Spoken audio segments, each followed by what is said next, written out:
This was the place where it was discovered. Just briefly, this is a locality in Italy. This is one of the students who helped make this discovery. This is 1980. And at this particular layer of rock, we find an excess of minerals that aren't found. Here's the close-up of this layer. This impact layer you see is the very thin red line and the black rock above it. And if we look in here, we find evidence that impact indeed happened. In fact, this thin red layer that you see here was all over the Earth. If you can find rocks of 65.5 million years old, you will find this particular impact layer, and you will find within it evidence of impact. And what is that? First of all, an enhancement of platinum group elements. Platinum is what we put in our wedding rings. It's very expensive metal. Secondly, we find little pieces of glass. The glass are something we call tektites. A tektite is a rock that has gone into space and come back down. It hasn't gone into orbit, but the speed of re-entry is very much like spacecraft, and we see the heat shield. Well, the rocks melt and become little spherules. We find these in here.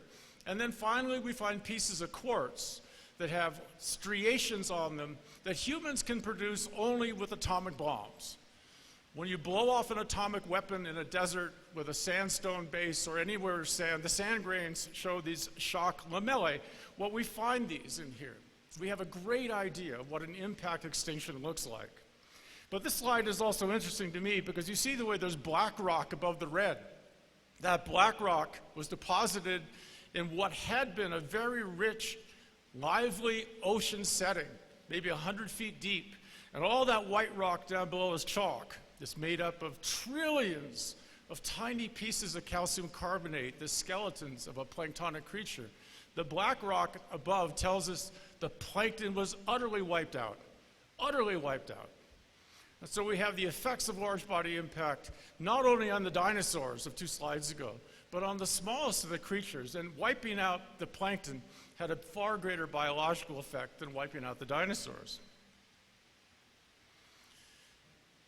With this idea, about 1990 to 2000, that every one of the mass extinctions was caused by impact, many of us went out with this idea.